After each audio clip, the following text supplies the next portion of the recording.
Welcome everybody once again to the Damage Report. I am Francesca Fiorentini in for John Idarola, who will be back one day. I don't know, if you're lucky, you'll get him. Little Johnny, yada yada. Will continue to run his mouth next week. But for now, it's me. It is me. Frantifa is here. And I'm super excited to be joined by Rebel HQ contributor Jackson White. Jackson, welcome to the program. It's fantastic to be here. You know, I feel like I'm not on the Damage Report enough. Every time I'm here, the commentary's great, the energy's great. And then being on with you, you're hilarious. I feel like I'm kind of funny. Maybe not as funny as you, but I think it's gonna be a good show. You know what I'm saying? So let's go ahead and do it. Flattery will get you literally everywhere. Absolutely. Hell yeah. I'm super excited to have you on as well. The Dragon Squad is they're very tame. Honestly, it's like a squad of dragons, but like they're pretty chill. Like, I don't know who they're gonna fight. This is my thing about the Dragon Squad. Moral dragons, that's what it is. Yeah, like K-Hive goes cray, obviously. Beehive goes cray. But Dragon Squad doesn't really attack. And I feel like maybe we should try to find someone, you know what I mean? Like, why have a squad if you're not gonna sick it on somebody? Hey, well, the election is upon us, you know what I'm saying? So we got to put that rhetoric into action. I think there's still hope. That's right, thank you. Hell yeah, all right, Dragon Squad. We're gonna pick some targets, maybe tomorrow with our garbage person as well. But we've got so much news to get to. Trump very mad at Ron DeSantis, of course. Republicans have never met a hungry person, and the former head of Project Veritas has a new Project Veritas. It's different, but it's this anyway. It's good. It'll be fine. So much news. So obviously, if you're here, like the stream, share it, let people know what you're doing here, and chime in on super chats. I'll be reading them throughout this program. But with all that said, Jackson, are you ready? I'm absolutely ready. Let's go ahead and do this. Okay. Look up from your phone. No, I'm just kidding. I'm always like, yep. We're busy. We're professionals. This is what we do. You know what I'm saying? We ready at a moment's notice. Absolutely, we are. All right, let's dig into this. Two Florida men are feuding. That's right. Donald Trump and Ron DeSantis is getting started early here. Specifically, what's happened is that a Trump Super PAC. I didn't know there were any left, but MAGA Inc. is one that is left. Is bringing a complaint against the Florida Election Board about Ron DeSantis and the fact that he has not formally declared his candidacy for president, but everybody knows he's running, and isn't this kind of illegal? Don't you have to declare? And in fact, you do. So they say that Governor DeSantis's failure to declare his candidacy is no mere oversight, reads MAGA Inc. This is a complaint to the Commission on Ethics, which is fun, Florida Commission on Ethics. I thought that was like obliterated under the Stop Woke Act, like ethics, that sounds woke. Anyway, it continues. It is a coordinated effort specifically designed for him to accept as unethical gifts, illegal campaign contributions, and certain personal benefits. The Pro-Trump Super PAC, which sent the complaint via certified mail on Wednesday, is asking the state commission to impose the most severe penalties under Florida ethics law, which include, among other things, impeachment, removal from office, public censure, and ballot disqualification. I mean, shoot your shot, like pull it all out, just do it. Get down and dirty early with the ethics committee and commission. So Jackson, and I didn't know this, but it is true that you cannot fundraise, truly fundraise for an election unless you declare first. You can have what's called an exploratory committee. You can have this exploratory moment. But apparently once you raise over a certain amount, and I believe on the federal level, that's as little as $5,000, you gotta declare, you gotta say, this is what I'm about to do. So what do you think? Do you think there's a chance? Do you think Florida, the ethics commission is gonna hand it to their own governor? Probably not, but the thing is that there's actually some meat here, just in terms of him possibly potentially going about things unethically. And one of the things that I've been covering, and we've been covering across this entire network, is how a lot of what Trump is doing is actually rather effective. As goofy as he may be, as much as we may laugh at him, he was just on the campaign trail nailing Ron for his votes against Social Security and Medicare, railing against the GOP at large and popular figures within the Republican Party. He had a 5-step plan on how he's going to go after DeSantis. And DeSantis, as we're pointing out now, who hasn't even announced his campaign yet, the longer time that goes by that he doesn't do it, the more he's going to have to come out strong, charismatic. He's gonna have to have the juice and the sauce that we've never seen him have before. And that matters. It really does, especially like we point out, Donald Trump, he's like a dog with rabies in a room that everyone's trying to avoid. 2024 is it for him. Everyone else has many years ahead of them. So, it's kind of like the Republican Party essentially is kind of handing Donald Trump the nomination because they won't even condemn him on January 6th. So what are they gonna say? He tweets too much? It's not looking good. No, you're right. I mean, I personally agree with you. I think that DeSantis has a hard road ahead of him. I think everybody admits that. And I think Republicans are sort of stuck with Trump, whether they like it or not. But what's interesting about this whole pivot and move is actually a Democratic group accused Trump's campaign of doing the exact same thing back in 2024, not filing even though he was clearly running. Sorry, not that, but before that, behaving like a presidential candidate while avoiding, before this election cycle, before he officially announced. So dude was doing the same thing just recently. But there's some folks who are defending DeSantis in this, and interestingly, they're the same ones who are fundraising for him. But his communications director, Taran Fensk, this is DeSantis's, said they're, quote, "This is adding to the list of frivolous and politically motivated attacks. It's inappropriate to use state ethics complaints for partisan purposes." Interesting, just before we leave the State Ethics Commission in Florida behind, you must know that of the 9 members on that commission, 5 of them were appointed by Ron DeSantis himself. So, do we think that they are going to take seriously a claim that DeSantis needs to be announcing his candidacy and declaring it, otherwise he will face impeachment? No, that is probably not gonna happen. They've been handpicked for that reason. But, and this is from one of the heads of DeSantis's PAC, because he's got his own PACs, of course. Ken Cuccinelli, who's a former DHS official under Trump, actually, put out this statement. He said, "The overwhelming response we received to building a DeSantis grassroots effort is exciting and I'm sure intimidating. No wonder the folks on that campaign are nervous. They should be. The MAGA movement is excited to look to its next chapter in future conservative leadership. They are excited at the potential of a President Ron DeSantis." Okay, buddy, but you see what you just did there? Because is he running or not? You've got a PAC for Ron DeSantis, so he is, but he hasn't declared. You're not helping the case here. So again, everyone is just just kind of like false start.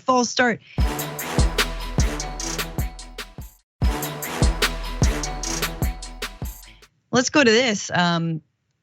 Here we have Chip Roy, Representative Chip Roy, officially endorsing Ron DeSantis, who is apparently not officially running for president yet, sent this out to all of his followers. "Dear fellow conservative, the next president of the United States must be a vibrant and energetic leader." Ooh, shots fired. "With the faith, vision, and courage to chart a new course. America needs a leader who will truly defend her and empower the people against," oh my God, first of all, never refer to America as her. You do not earn. You gotta earn her. You gotta respect women's rights before you're gonna put a pronoun. You who don't care about pronouns, put a pronoun on this country? No. Good point, because that was very, very out of step. Good point. Absolutely. Although honestly, they do treat this country broadly like they treat women inside this country. But anyway. Also a good point. So back to this BS. Against the destructive force of unrestrained government and corporate access, profligate, good word, spending, and woke cultural indoctrination. So we are officially endorsing him, even though he is not officially running.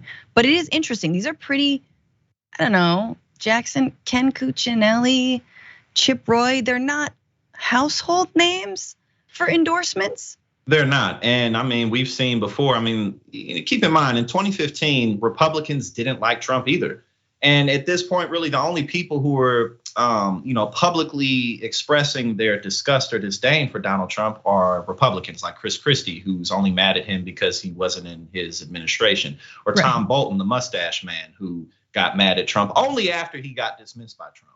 So that's kind of how this trend goes. People speak out against Trump if they weren't rewarded by him in some type of a way.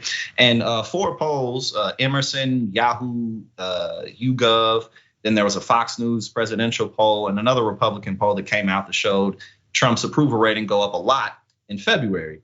So, at the end of the day, we can't forget Donald Trump had over 70 million votes in this last election. So the thought that he's just he's just done. Republicans are finished with him. Republicans are finished with him, but they voted for George Bush twice. They elected, Marjorie Taylor Greene, Laura Boebert. It's like, where are you getting this evidence? I'm not seeing it. I'm looking all over the place and I just don't see it. No, exactly. The reality that it usually is just hitting us all in the face, just like objective what is happening, a rapidly declining, aging white nationalist that is Donald Trump, criminal, just indictments left and right. Like they don't see that, right? They see, and this is my thing, guys, and with all your family who might be MAGA, you can still be racist without Trump, right? Racism existed before him and it'll continue after him. All you Karens and male Karens, you can still be atrocious without your boy. You will stand strong, whether that's DeSantis or somebody else, to pick up the disgusting little nasty mantle that you have laid out. Anyway, but Jackson talked about polling, so let's look at Quinnipiac because DeSantis is trailing Trump, but still, it's not that much. Trump is winning 46% of the GOP primary field, with DeSantis receiving 32%. That actually widened since February, which showed it a lot closer. It was, I think, 42 to 36 at that time. How's former South Carolina Governor Nikki Haley doing? I don't care, but okay. She received 5% of support in the Quinnipiac latest poll. Former Vice President Mike Pence got 3%. Ooh. He also has not officially declared, but he's definitely in and around. Jackson, we're setting ourselves up for another 2016, right? It's another sadder, sort of never Trumpers, who are like, I'm gonna bring back decency. And then DeSantis is gonna be like, no, I'm gonna be the most indecent. And then Trump is just like, I slept with all of your wives. That's. It's literally gonna be like that just in terms of Trump not caring. You pointed out Trump's a criminal through and through, decades of evidence of this. Republican base doesn't care. But politically, the most effective attack against Donald Trump is condemning January 6th insurrection. They won't do that. So what else are you gonna say? Nikki Haley, actually, when she released her campaign or announced her campaign, rather, she said, I'm not gonna kick sideways. I'm a new fresh face. I'm like Donald Trump, but I'm not quite like Donald Trump. And then Ron DeSantis again. At the end of the day, look, people are saying Trump's crowd sizes are smaller. They still bigger than everybody else's crowd sizes. And if Ron DeSantis doesn't come out weaving and sticking it to Donald Trump in a way that we just said he's not going to do. What is he going to say? What's Ron DeSantis going to say when Donald Trump says you voted against Social Security and Medicare? What's he going to say? No, I didn't. If he lies, the right and the left are going to pull up the receipts. Yes. What do you really? You're gonna get in the ring with somebody. You got to throw punches. You can't be like, well, I'm Donald Trump light. Just like the Democrats are always trying to be Republican light, and it doesn't work for them. So, right, it's gonna be 2015, 2016 all over again. That's what it's looking like. You're right, and even if you could patchwork yourself a candidate who could successfully take down Trump, you still maybe could, very, very close. But even then, they're gonna split the vote among them. And you're totally right. No one is actually willing to go after Trump. The only person, oh my God, the 3%er here is Mike Pence, who may have it within him a little bit to be like, January 6th was wrong. And that'll be it. Right, anyway, next question. Let's talk about the wokes.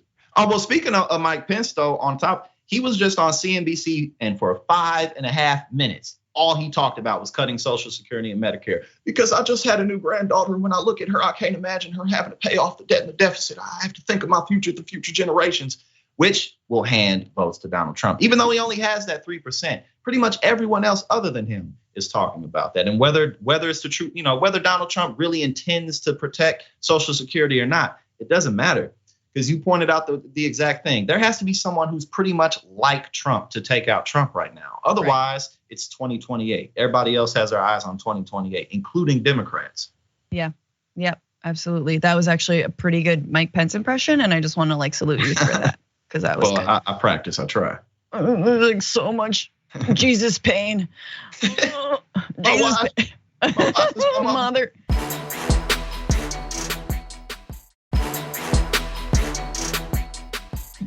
All right, well, let's leave that behind, very, very far behind, and jump into this. Just a quick question about how you feel about drilling in the Arctic refuge.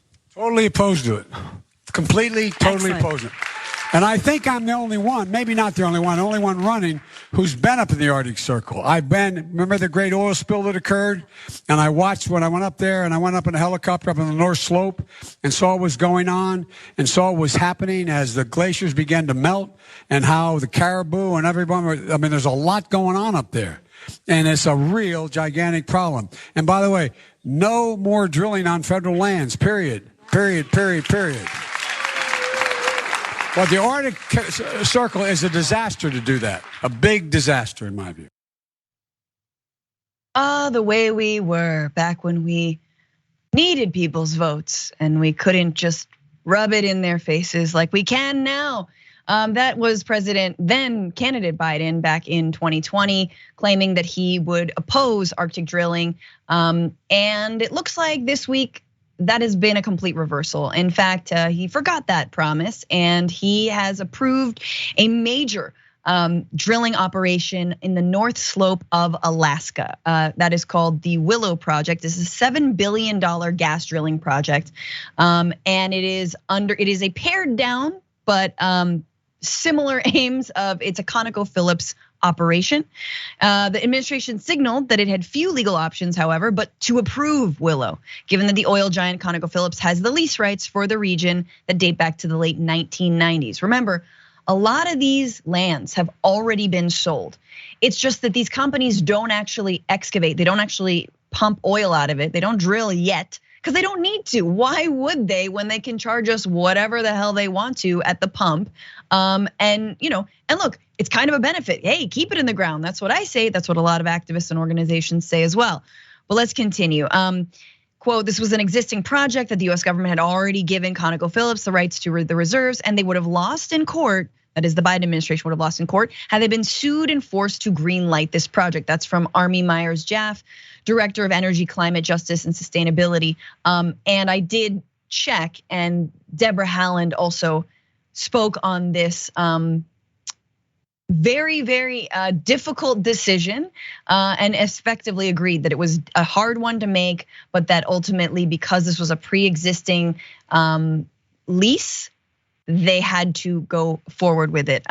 Before I kick it to you, Jackson, let's just find out what this is. So the Willow Project is currently the largest proposed project on US public land. Again, public land. Alaska Republican Senator Dan Sullivan said the development could be one of the biggest, most important resource development projects in our state's history. Project could produce 180,000 barrels of oil a day. Yay! About 1.5% of the total US production. Oh, that's not that much. ConocoPhillips Alaska had proposed 5 drilling sites as part of the project. The US Bureau of Land Management approved 3, which said it would include up to 199 total wells. ConocoPhillips Alaska said it welcomed Monday's decision. The company also agreed to give up rights to 68,000 acres in existing leases within the National Petroleum Reserve Alaska, where Willow is located. So a little bit of a, okay, give me back your pieces. What's that behind your hand? Come on now, come on, give me a hand. He's like, okay, here you go. So there was a trade, little tradesies. Is it fair? Is it good? The action reduces the project's freshwater use. However, it does mitigate the impact, eliminates all infrastructure related to 2 rejected drill sites, including approximately 11 miles of roads, 20 miles of pipelines, 133 acres of gravel, all which reduces potential impacts to caribou migration and subsistence users, the US Interior Department said. Again, that's a Deb Haaland situation. And she did say precisely that there are steps being taken to mitigate the impact. Jackson, just your reaction on this development. I remember when this happened, I got a notification on my phone. The first one said the Biden administration said they weren't going to do this. And then like maybe an hour later, it was like, no, we're going to go ahead and do that. It was just some type of correction. But the thing about pipelines, I mean, it's a drilling project now, turned into a pipeline. Pipelines break all the time. They rupture all the time. We know this is going to happen. It's not something that can be avoided. So obviously there's plenty of environmental destruction that comes along with these types of projects. Also, we have clean energy projects that we could be investing in that we aren't. And at the end of the day, Joe Biden, and we talked a little bit about this before the show started, you can't really put too much emotional energy into when Joe Biden does things like this, because he's been doing this his entire career. It wasn't that long ago where he was on camera, when in my lifetime, I think it was around the time when he was running against Barack Obama, when he said that we have to cut Social Security. Wasn't that in 2012 when he said that, I think, that we have to do something about Social Security? Joe Biden is a conservative. So this is not surprising whatsoever. But at the end of the day, we put him in office. You know what I'm saying? So this is what we got. But we got an election coming up. We don't know exactly who's going to be running on the Democratic side. Probably not that many people till 2028, because incumbencies are just hard to take out. They just are. And unless someone as big as Bernie Sanders runs, then they're just not going to have the money. But don't say that name. That's a trigger for me. Big trigger. Oh, I'm sorry. I'm sorry.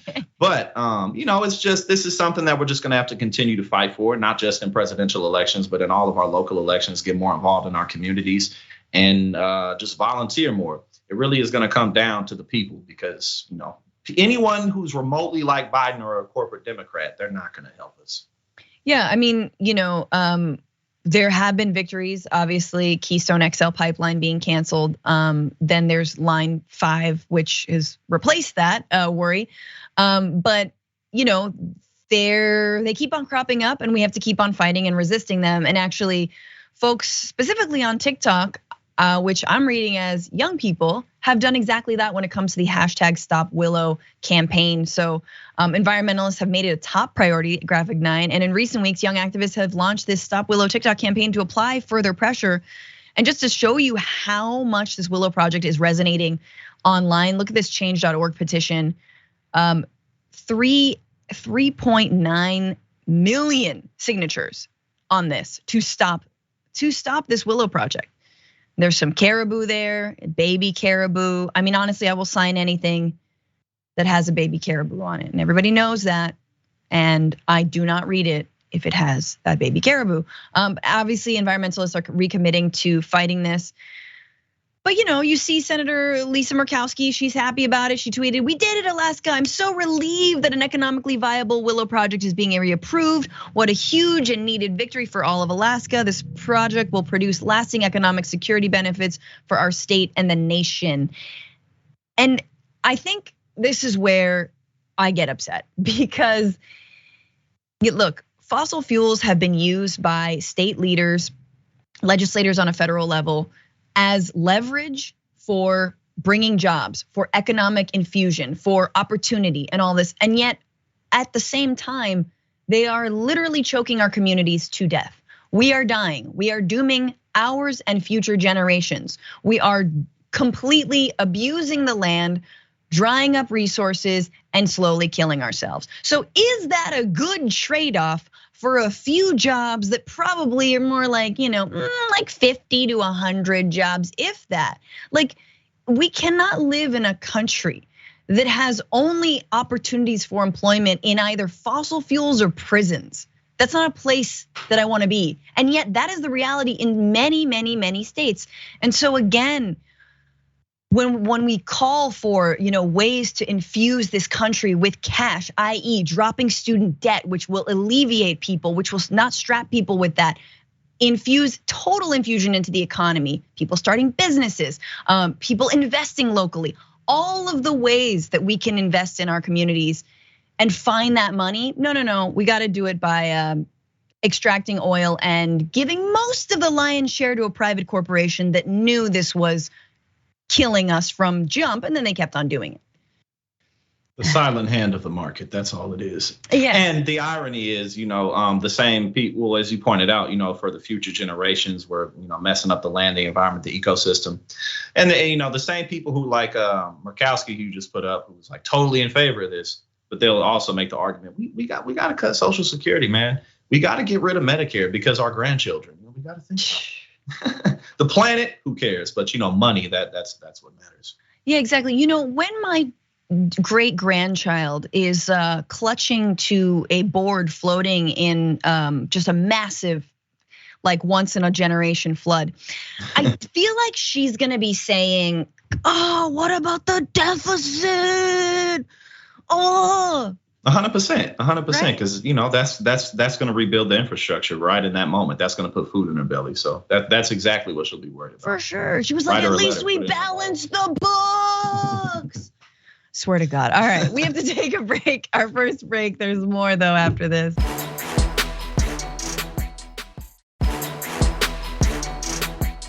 All right, Francesca Fiorentini back on the Damage Report in for John Iadarola, and we are gonna get to more news. Beginning with this, the Trump-appointed judge Matthew Kacsmaryk is very close to making a decision on the abortion pill, whether or not to ban it. Again, this is for mifepristone, which is used in many or most medicated abortions, which, by the way, is a large majority of abortions in this country. He himself, Kacsmaryk, is a noted anti-choicer who has a long storied history. It's probably why he was appointed by Donald Trump in the first place. But this week he had hearings, and it's not as much of a shoo-in for these anti-choicers as they thought it would be when it comes to banning mifepristone. During a 4-hour hearing, US District Judge Matthew Kacsmaryk appeared sympathetic to arguments from the lawyers for a coalition of anti-abortion groups, obviously, called the Alliance for Hippocratic Medicine. Their goal in filing the suit was to overturn the Food and Drug Administration's approval of the pill used to terminate pregnancies, which accounted for more than half of abortions in the US.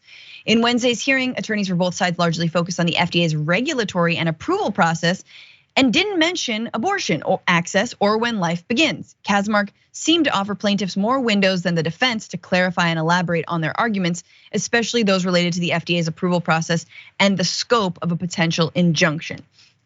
So that makes sense that he would give more word and weight to the plaintiffs in this case, because he sides with them generally. And again, mind you, they are going about this not on a religious tip, not on any kind of right to life. They are saying the FDA shouldn't have approved this.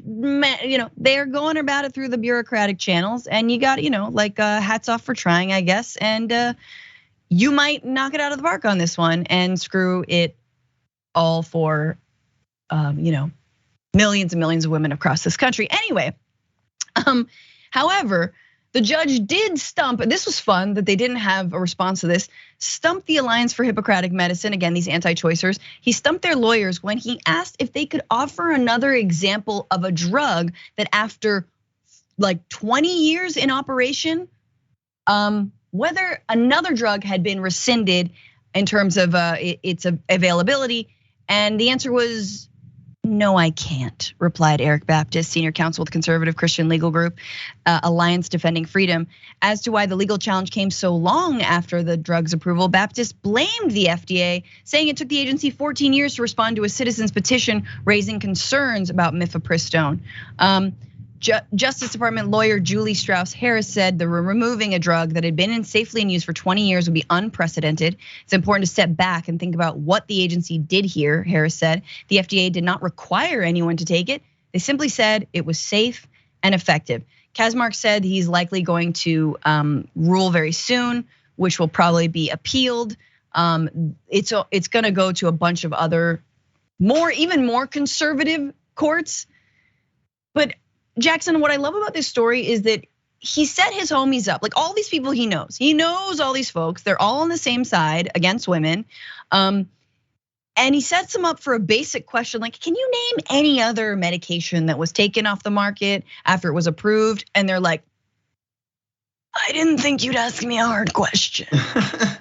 Yeah, I mean, well, at the end of the day, you pointed it out perfectly. The reversal of Roe v. Wade and anti-abortion stances are just attacks against women. I mean, there are people who may honestly believe that it's murder if you take an abortion pill. Correct me if I'm wrong. I think women typically take those pills up to like 11 weeks, or you can take them up to 11 weeks. But typically within the first month, they'll take them. Considering that a life and then going this hard to punish women just for, maybe having an accident. You never know what happens. Women often don't even know. I've had experiences of this with women I've been with in serious relationships. You never know. You know what I'm saying? And sometimes it's like, if your life isn't all together, bringing a child into the world isn't an easy thing. And tell me about it. God forbid, you got experience with, you know way more than I do. And, God forbid a woman, gets sexually assaulted or something like that, and it's against her will. I've read stories about ex-husbands who found out that their wives took a pill at some point and they're filing lawsuits against them. I mean, this is literally insane and incredibly unproductive for society as a whole. Nothing good is coming from the reversal of Roe v. Wade, something that got passed in '73 during a time when we weren't as progressive as a country in general. So that really just goes to show what type of era we're in. One side is trying to move things forward and the other side is trying to move things backward. Right, and I think it's important to understand that mifepristone is incredibly safe. This is, again, over half of abortions are medicated abortions. As Jackson mentioned, they are early, just like most abortions are early in the first trimester. And it allows for people, especially who do not have medical access to a clinic, to many clinics that have been shut down, to clinics who have been subjected to all kinds of stipulations by their anti-choice legislators in their states, to have hospital admitting privileges and other insane things when abortions are routine procedures. To say nothing of the people who do want to be pregnant and sadly are suffering miscarriages or have some sort of fetal abnormality or something is happening with putting their life or the life of the fetus at risk. However, if we need to say this, let's talk about mifepristone. What is the safety? Well, data from hundreds of studies and 23 years of approved use has shown that mifepristone is highly safe and effective, according to 12 of the country's most respected medical associations, including the American College of Obstetricians and Gynecologists and the American Medical Association, which signed an amicus brief in the Texas case. Data analyzed by CNN shows that mifepristone is even safer than some of the most common prescription medications. Risk of death from penicillin, an antibiotic used to treat bacterial infections like pneumonia, for example, is 4 times greater than it is for mifepristone. And the risk of death after taking, wait for it, Viagra, used to treat erectile dysfunction, is nearly 10 times higher, and yet no one is rescinding Viagra. I wonder why. I wonder why. Rather surprising. I didn't read that stat in the prep, that one in particular, but that's incredibly surprising. I mean, not that I necessarily would have thought it was the reverse or something, but I didn't know that you had that big of a chance of, I guess, having a heart attack or something from taking Viagra. Right. I mean, the risk of it is 10 times higher. It's still small because let's be real, mifepristone, that risk is also insanely small. So what are the adverse effects? They say the adverse effects like blood loss, hospitalization, significant infection are exceedingly rare, happening in less than 0.3% of patients, according to medical associations, right? So whatever, do that math. It's very little also that you could die from Viagra as well, but even less from mifepristone. So we will see what happens. But like I said, y'all, read up on Kazmark. This is the reason why we actually need control of courts. This is why, sadly, we are forced into doing things like holding our nose and voting for the lesser of two evil. Because when it comes to these federal levels, when it comes to presidential appointments of justices, we need people who are not going to take away rights that have been in existence for 50 years, right? Like we need to be people who are not going to take away meds that are necessary, that have been in existence and use safely for 20 years. So this, again, this is where we're at. We don't deserve nice things until we can actually get the basic things. But we have to, I believe, Jackson, devolve into where we can only use stones and sort of bang them on different objects. Before we can move forward again. We have to go many steps backwards before we go forward. Exactly, I believe that's a process. Again, we undo the Enlightenment, we go back to the Dark Ages. Everyone's like just using latrines and has like gout. I guess gout go back to when everyone's a serf, you know what I'm saying? Yeah, everyone's a serf. Everyone's got like, I don't know, guys, what's a good old disease? The Black Scurvy, plague. I mean, we had a plague already, so we're sort of going back there, and then we have to rise. The serfs obviously have to rise up. It's a whole thing. All right, should we go to break or do one more story? What do you think? If we got time, let's do it.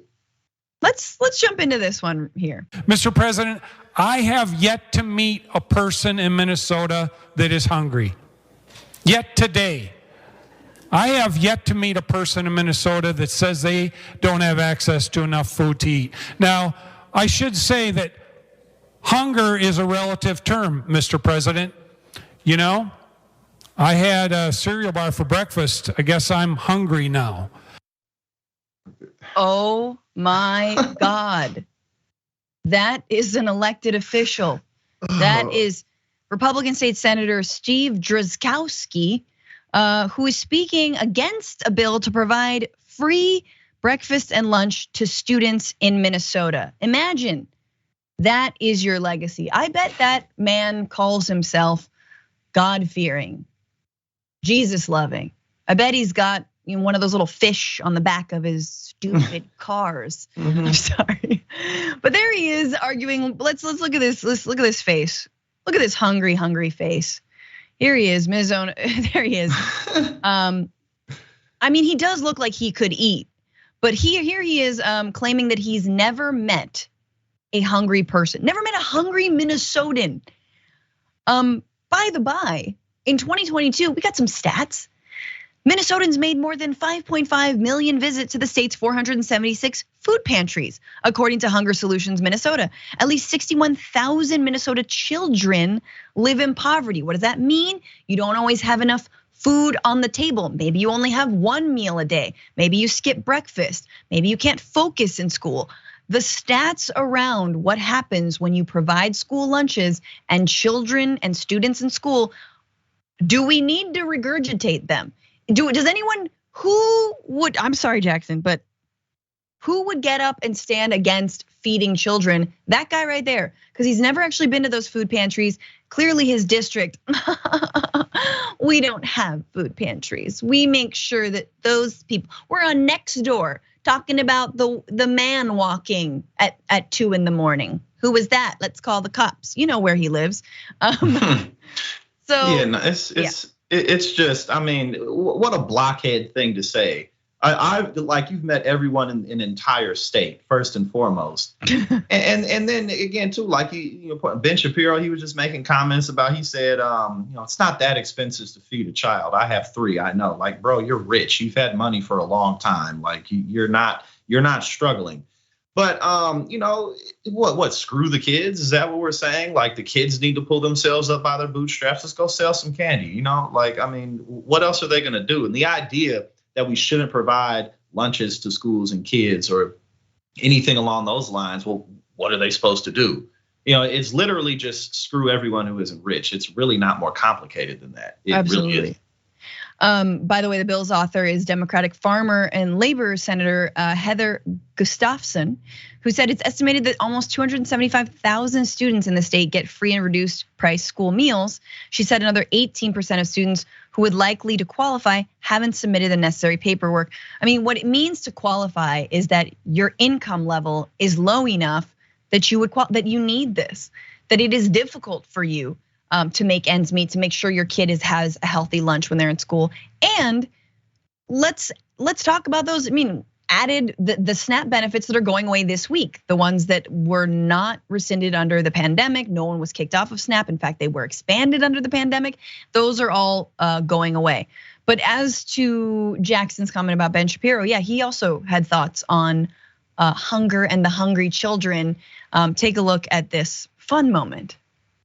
If government can protect kids from the sick radical left, shouldn't they also protect kids from hunger? Wouldn't it make sense to strengthen food stamps and have school lunch be free, since some kids are in school lunch debt? Well, I mean, if you are a parent, school lunches are not going to solve the problem of child hunger at any serious level. If there is a problem of children actually starving, that is a child endangerment scenario in which CPS needs to be called. If you're talking about like actual child starvation, the truth is it does not take that much money to feed a child. I know I have 3 of them. You should be feeding your child before you feed yourself. It's that simple.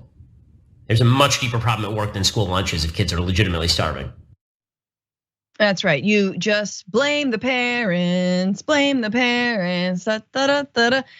Yeah, Jackson, when people don't have enough money for food, that is the problem of your individual responsibility. That is the parent. Oh, does the parent work 40 hours a week? Yeah. Does the parent work overtime and is barely paid?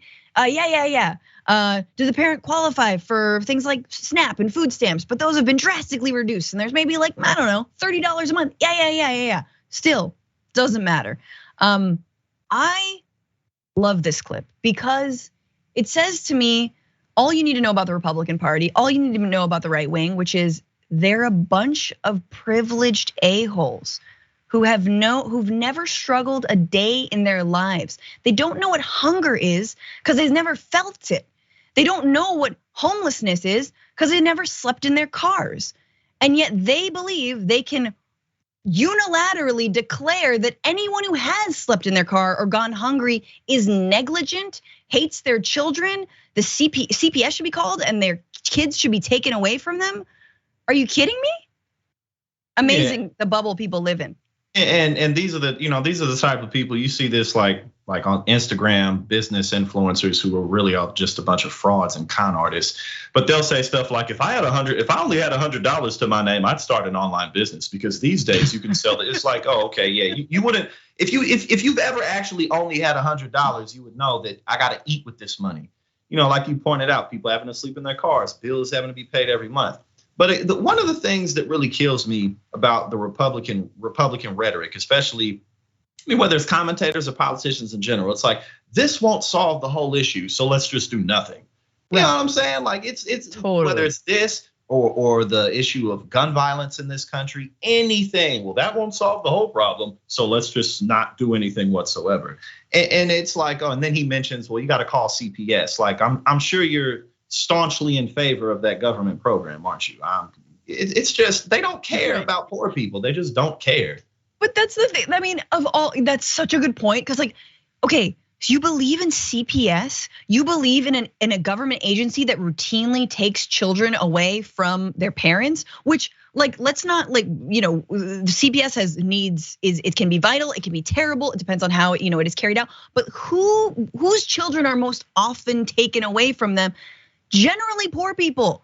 Let's be real about it, right? Generally folks who've like fallen between the cracks, are marginalized, like have, drug addiction problems, can't make ends meet once again, right? Can't provide adequate food and housing. Like, and yet they agree, like this is the most groomer agency of all of them. Like, oh, I'm gonna take your kid away. Like, it's so funny. You believe in that? Oh no, you believe in that because it's taking poor people's kids away.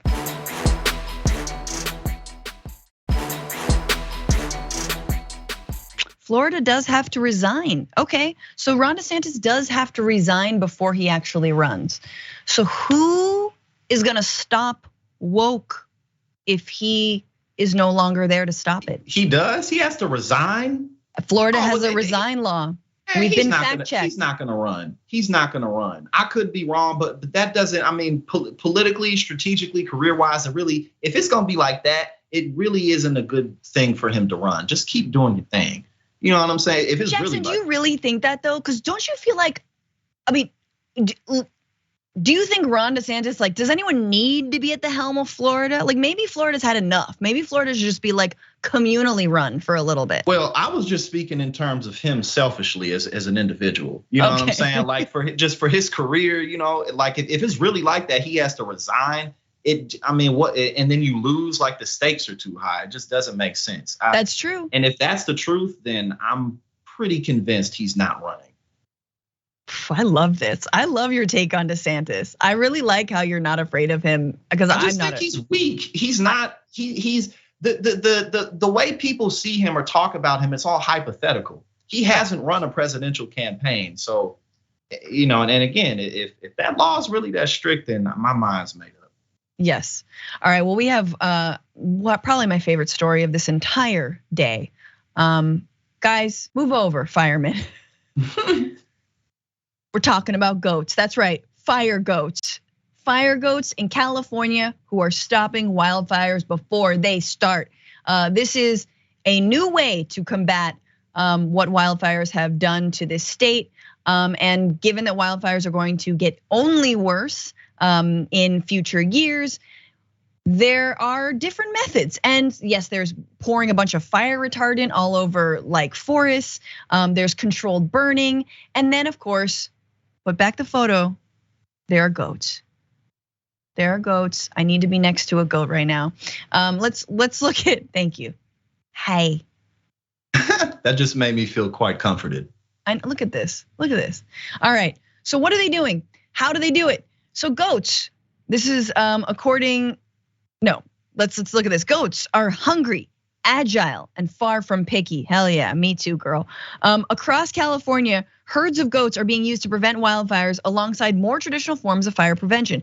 Goats are carbon friendly, prefer weeds to native plants, and can get up steep hills that humans and machines can't get to. Aha, take that AI. All you bots out there, you don't got it like goats got it, okay? I see you doing your little backflips, but you can't climb the mountains the way goats can.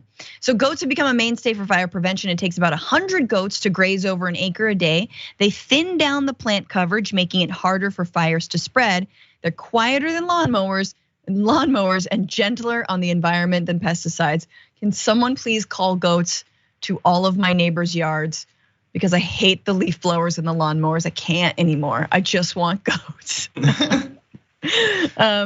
So anyway, a little bit more. Wait. Let's go. There's footage of them in action. Let's take a look at this.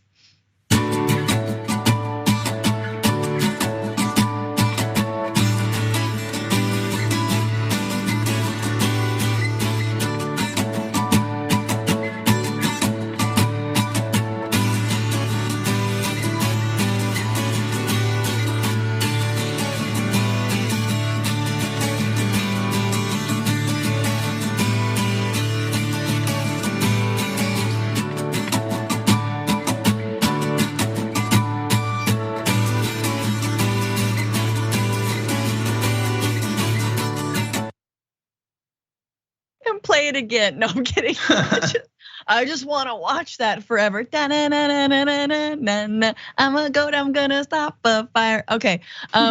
So cute. All right. So they're increasingly useful as invasive weeds flourish. So basically, they'll eat anything. And the National Park Service calls the weeds LA's evil plants because they grow and dry out quickly, and they increase the risk of fires due to how easily they burn. So again, all the weeds you see on the side of the highway, you're like, well, they're disgusting. And again, they dry out when if someone throws a cigarette there, like they are gonna light up. But apparently goats love those little disgusting shrubs. Goats have a secret firefighting weapon. Their hunger, their metabolism is unusually high. According to City Grazing Executive Director, that is City Grazing Executive Director, Genevieve Church. They can climb up steep hills that are otherwise difficult for humans or machines to reach. Jackson. This made me, you know that video where there's a bunch of goats like in a tree, and then the guy's like, bah, and all the goats are like, bah. I'm just all up there thinking about, but this is actually really cool, and it made me think about different types of efforts to like make desert areas or tundra areas more green, and it's similar approaches with timed grazing, when they have cows or sheep or goats or different types of animals graze at different times. That helps the vegetation to grow, and it helps the soil and stuff like that. So these types of efforts are actually really not just interesting, but very effective. And absolutely. I think just when it comes to a lot of our environmental issues, the animals can come in handy. So this is awesome. Yeah, who would have thought? We live on this planet with other beings, other mammals even. All right, so it's a couple more things. So Genevieve Church, the City Grazing Executive Director, says they all have names, the goats. Most of them know their names too, but they don't necessarily come when you call because they're goats. They do what they want. They do what they want, you know what I'm saying? Peter, I know you hear me. I know you turn around. You're eating the wrong thing. Just like, bah, come munch on your jacket or something like that. I guess they're like cats. Cats know their name, but they ain't gonna come to you unless they feel like it. No, they don't. All right, well, if you guys are on linear, that does it for our show there, but there's more on YouTube and the aftermath, so don't go anywhere.